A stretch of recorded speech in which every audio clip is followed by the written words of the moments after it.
Welcome to back Shifa healthy kitchen. 7 days லஞ்சில் பார்த்தீங்கன்னா இன்னைக்கு 4வது நாள் யுரேஷியா வாக் வச்சுருக்கேன். ஹீட் பண்ணியாச்சு. இன்னைக்கு நார்மல் ரைஸ் குக் பண்ணியிருக்கோம். 3 நாளாக வந்து 1 pot ரெசிபியாக காட்டினேன். இன்னைக்கு நார்மல் ரைஸ் குக் பண்ணி வச்சுட்டு அதை எப்படி மிக்ஸ் பண்ணுறது அப்படிங்கிறது ஒரு எக் ரைஸ் தான் இன்னைக்கு பார்க்க போகிறோம்.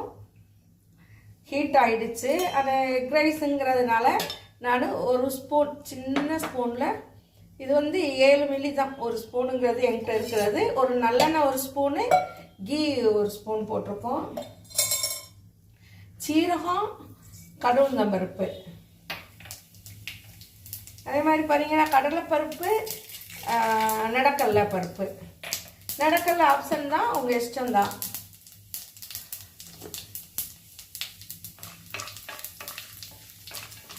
அடுப்பு சிம்மில் தான் வச்சுருக்கேன்.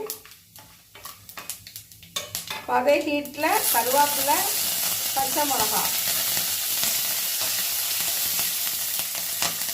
கொஞ்சம் இஞ்சி துருவல் கூட இதில் போட்டுக்கலாம். அதுவும் இன்னும் கொஞ்சம் வாசமாக இருக்கும். நான் அடுப்பு ஆஃப் பண்ணிடுறேன். மசாலா பொடி போடையில் ஏஎம்சி குக்கர் ரொம்ப ஹீட்டாக இருக்கிறதுனால கொஞ்சம் கருகிற தன்மை இருக்கும்.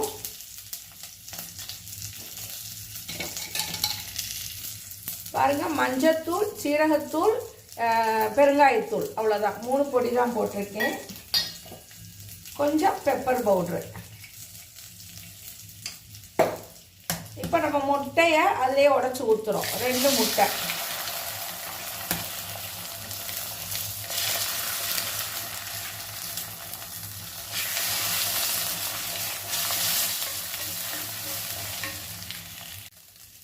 பாருங்க, முட்டையை நல்லா ரோஸ்ட் பண்ணிட்டு தான் நம்ம இதை சேர்க்கணும். இப்போ நான் வந்து ஒயிட் ரைஸு சேர்க்குறேன். ஒயிட் ரைஸ் உங்களுக்கு தேவையானது நீங்கள் போட்டுக்கலாம். நான் 1 கப் அளவு, ஒருத்தர் சாப்பிட்ற அளவுக்கு போட்டுக்கிறேன். இதில் நம்ம வந்து கொஞ்சம் லெமன் சாறு ஊற்றிக்கிறணும்.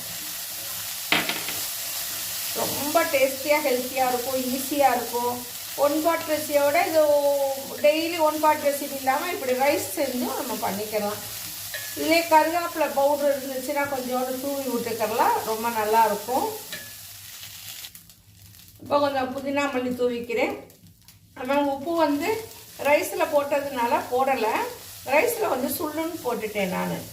உங்கள் முட்டைக்கு தேவையான நீங்கள் வேணும்னா கொஞ்சோண்டு போட்டுக்கலாம்.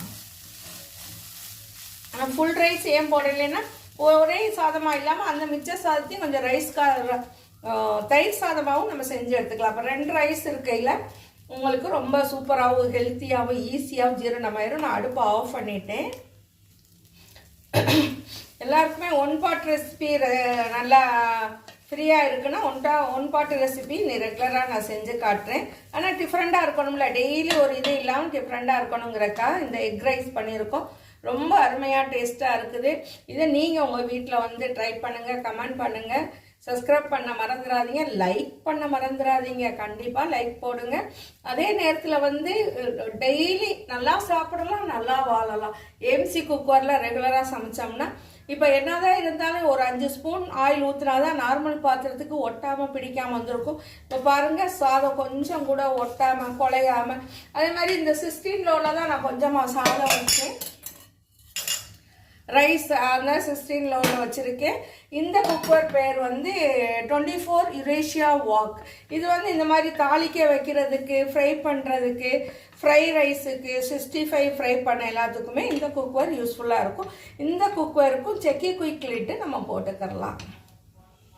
சைட் டிஷ் வந்து நீங்கள் வந்து முட்டை இதில் நம்ம போட்டிருக்கிறதுனால ஒரு வத்தல், வடகம், அப்பளம் அந்த மாதிரி வச்சாலே போதும். ஊறுகாய் மட்டும் இருந்தால் கூட ரொம்ப டேஸ்ட்டாகவும் ஹெல்த்தியாகவும் இருக்கும். நல்லா சாப்பிடுங்க, நல்லா வாழுங்க. நெக்ஸ்ட்டு ஒரு வீடியோவில் சந்திக்கிறேன். இன்றைக்கி வந்து 4th வீடியோ இந்த ரைஸ். இன்னும் 5th-க்குள்ளதும் 5th, 6th, 7th 3 நாள் இருக்குது. இன்ஷால்லா ரெகுலராக போடுறேன். நாளைக்கு ஒரு நாள், நாளைக்கு வந்து 2 நாள் நாங்கள் நோன்பு வைப்போம். நாளைக்கு 2 நாள் விட்டுட்டு அதுக்கப்புறம் இன்ஷால்லா நான் ரெகுலராக அந்த ரைஸை அவங்கள கம்ப்ளீட் பண்ணுறேன். 1 pot ரெசிபியாகவே போடுறேன். நெக்ஸ்ட் ஒரு நல்ல வீடியோவோட சந்திப்போம். Thank you very much.